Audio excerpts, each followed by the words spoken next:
Okei, eli siis tilanne on se, että mä pyysin striimausoikeutta tonne, koska näköjään YouTubeen ei pysty striimaamaan ennen kuin olet vahvistanut puolen numerosi, joten tilanne on tämä. Tämähän oli melkoinen. Eli mä nyt nauhoitan tän videona, jonka mä sitten lataan tänne YouTuben puolelle, koska no ei ole aikaa odottaa koska palautukset. Jee.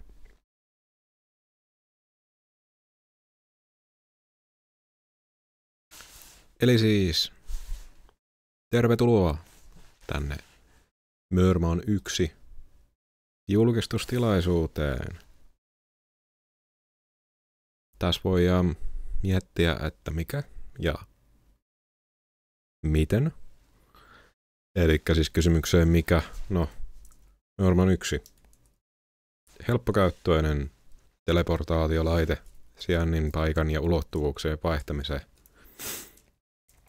Ja kysymykseen, että miten? Tosi helposti. Elikkä siis painetaan varsi alas ja annetaan mennä. Aatellaan paikkaa, jonne halutaan mennä ja Mörmän vie sut sinne. Jee. Tässä olisi nyt tää mainosvideo. Nauttikaa.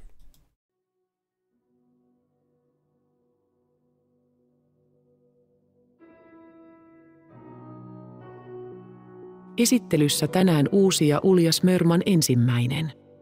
Se mahdollistaa helpon ja turvallisen matkustamisen ajan, paikan kuin ulottuvuuksienkin välillä. Sen runko on valmistettu kierrätetystä metallista ja sen käyttö on erittäin yksinkertaista. Painat vain varren alas ja ajattelet sijaintia, jonne haluat matkata.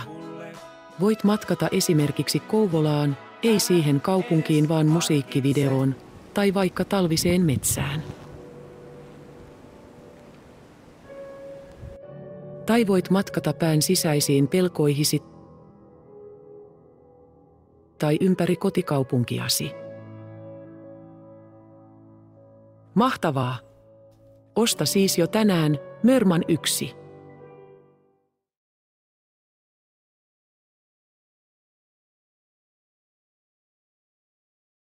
Jees. Kiitoksia. Peace out.